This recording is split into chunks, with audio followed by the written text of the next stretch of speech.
আসসালামু আলাইকুম। আমি এখন দাঁড়িয়ে আছি নাগেশ্বরী উপজেলা নারায়ণপুর এক দরিদ্র এক।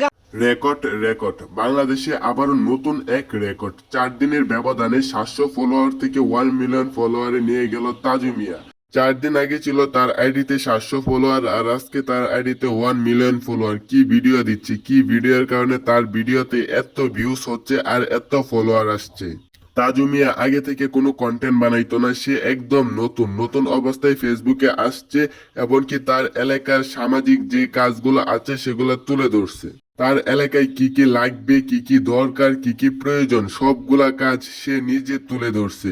এক এক জায়গায় যাচ্ছে আর এক এক রকম জিনিসগুলা দেখতেছে আর এগুলা ভিডিওর মাধ্যমে তুলে ধরতেছে। যেমনে বলার তেমনি বলতেছে, আঞ্চলিক ভাষায় কথা বলতেছে আর মানুষের মনে এই কথাগুলা গেঁথে গেছে, যার কারণে তার ভিডিওটা সামনে আসলে মানুষ উপরে ধাক্কা দিতে পারে নাই, যার কারণে তার ভিডিওতে এত পরিমাণ ভিউজ আসতেছে। শুধু ভিউসই তাই নয়, ভিউসের পাশাপাশি ফলোয়ারও কিন্তু ঠিক তেমনই বাড়তেছে। না হলে 4 দিনের ভিতরে 1 মিলিয়ন ফলোয়ার সেটা কিন্তু কখনো সম্ভব না। মানুষ চাইলে সবকিছু করতে পারে, আবারও তা প্রমাণ হলো। এখন থেকে আবারও শুরু হবে তাজু মিয়ার মতো ভিডিও। তো এই ভিডিও মানুষ শুধু বানাবে তাজু মিয়ার মতো ভাইরাল হওয়ার জন্য। থরসব বিল্লালের ছন্দ দিয়ে ভিডিও বানাইছে, তারপরে সবাই শুধু ছন্দ দিয়ে ভিডিও বানাইছে। তো দেখা যাক কে ভাইরাল হইতে পারে এখন তাজু মিয়াকে দিয়ে। তো গাইস, আমার ভিডিওটা কেমন হয়েছে অবশ্যই কমেন্ট বক্সে বলে যাবেন।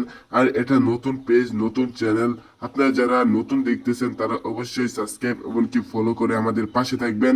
আর দ্বিতীয়ত কেমন ধরনের ভিডিও চান অবশ্যই কমেন্ট করবেন।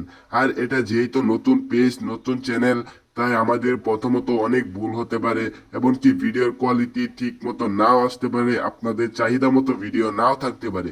আপনারা কমেন্ট করবেন, কমেন্ট বক্সে স্কিপ দিয়ে দিবেন, অথচ এই চ্যানেলে নিউজ ভিডিও আপলোড করা হবে, আপনারা অবশ্যই দেখবেন।